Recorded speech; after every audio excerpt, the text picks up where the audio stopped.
हमने molarity equation का use किया। मोलैरिटी इक्वेशन का यूज दो तरीकों से कर सकते हैं, या तो डाइल्यूशन निकालने में या फिर मिक्सिंग निकालने में। डाइल्यूशन कैसे निकलेगी? जब M1V1 is equal to M2V2 का यूज करेंगे। हम किसका यूज करेंगे बेटा? M1V1 is equal to M2V2 का। और मिक्सिंग के केस में क्या है बेटा? ये वाली फॉर्मूला है M1V1 plus M2V2 is equal to M3V1 plus V2। यहां पर क्या है, आपके पास जो भी सॉल्यूशन है ए, आपने उसको बी में कन्वर्ट करना है। आपको मोलैरिटी दे रखी है, आपने निकालनी मोलैरिटी ये वाली है, और आपको वॉल्यूम कितना लेना है उस सॉल्यूशन का वो इस फॉर्मूले से पता चल जाएगा। अगर आपको वॉल्यूम दिया हुआ है तो मोलैरिटी पता चल जाएगी। मतलब इन 4 टर्म्स में से 3 टर्म दी होंगी, चौथी टर्म आपने निकालनी है। सिमिलरली अगर मिक्सिंग के केस में करें तो M1V1 प्लस M2V2 दिया होगा, आपको M3 निकालना होगा, और V1 प्लस V2 तो आपके पास है ही सही। तो इस तरीके से हम मोलैरिटी इक्वेशन का यूज करते हैं। इस तरीके से हम मोलैरिटी इक्वेशन का जो है वो यूज करते हैं। मोलैरिटी इक्वेशन के साथ साथ बेटा एक नॉर्मेलिटी इक्वेशन भी होती है।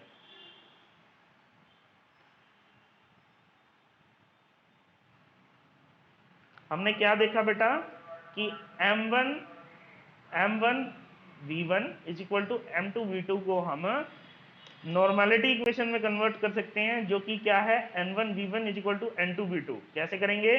जब हम M1V1 बाय में N1 कर देंगे और M2V2 को बाय में N2 कर देंगे तो हमारी नॉर्मेलिटी इक्वेशन आ जाएगी N1V1 is equal to N2V2। हाँ जी बेटा, एक बार और करते हैं बेटा। सोल्यूबिलिटी क्या चीज है? सोल्यूबिलिटी है maximum amount of solute in grams dissolved in 100 gram of solvent to form saturated solution.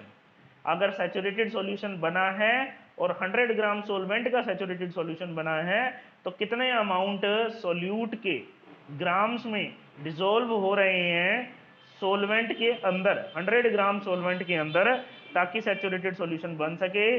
ऐसे सॉल्यूशन की हम क्या कहते हैं? सोल्यूबिलिटी। इस प्रॉपर्टी को हम क्या कहते हैं? सोल्यूबिलिटी। सैचुरेटेड सॉल्यूशन कौन सा होता है बेटा? सैचुरेटेड सॉल्यूशन वो सॉल्यूशन है जिसमें और ज्यादा सोल्यूट डिसॉल्व नहीं होता। No more solute can be dissolve, जिसमें और ज्यादा सोल्यूट डिसॉल्व नहीं होता, ऐसे सॉल्यूशन को हम सैचुरेटेड सॉल्यूशन कहते हैं।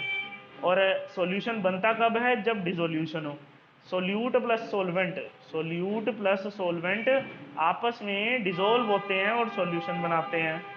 और सॉल्यूशन क्रिस्टलाइजेशन की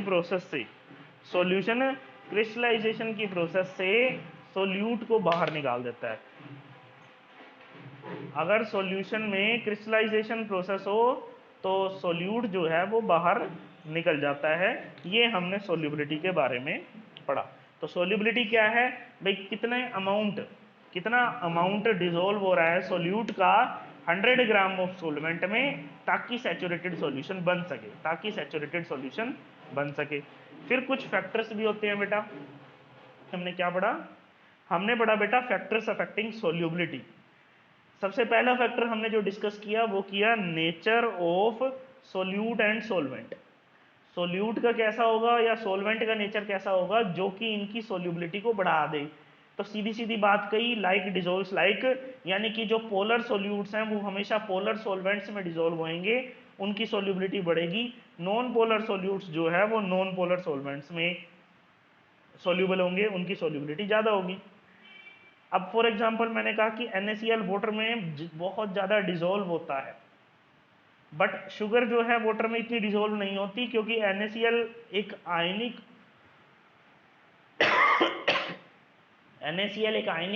सॉलिड है, यानी कि एक पोलर नेचर का है, और वाटर भी पोलर है, जिसकी वजह से लाइक डिजोल्व्स लाइक का जो कंसेप्ट है वो इस पे लागू हो जाता है।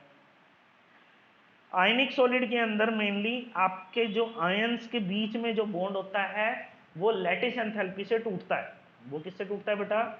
लैटिस एंथैल्पी से। और जब वाटर की एनर्जी निकलती है तो वो हमारी कहलाती है हाइड्रेशन एंथैल्पी। जब हाइड्रेशन एंथैल्पी लैटिस एंथैल्पी से ज़्यादा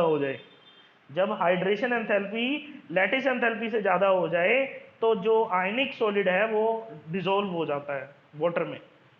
रीजन क्या है? क्योंकि हाइड्रेशन एंथैल्पी क्या है बेटा? लैटिस एंथैल्पी से ज्यादा है। और अगर मैं नॉन आयनिक सॉलिड्स की बात करूं तो नॉन आयनिक सॉलिड्स में आपके पास सोल्यूट है, आपके पास सॉल्वेंट है, आपके पास सॉल्यूशन है। सोल्यूट और सॉल्वेंट मिलके सॉल्यूशन बना रहे हैं। सोल्यूट के अंदर आपके पास क्या है? Solute solute interactions. सॉल्वेंट में क्या है बेटा? Solvent solvent interactions. और जब सॉल्यूशन बना तो दोनों मिक्स हो गई इंटरेक्शंस, क्या बन गई? Solute solvent interactions. जब सोल्यूट सॉल्वेंट इंटरेक्शंस ज्यादा होंगी सोल्यूट सोल्यूट से या फिर सॉल्वेंट सॉल्वेंट से, जब सोल्यूट सॉल्वेंट इंटरेक्शन ज्यादा होंगी सॉल्वेंट सॉल्वेंट से या फिर सोल्यूट सोल्यूट से, तभी वो सब्सटेंस जो है वो डिसॉल्व होगा किसके अंदर? उस लिक्विड के अंदर, उस सॉल्वेंट के अंदर वो सब्सटेंस क्या होगा? डिसॉल्व।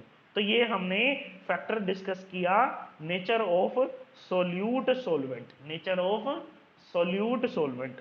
नेक्स्ट हम कल जो है टेम्परेचर के बारे में डिस्कस करेंगे।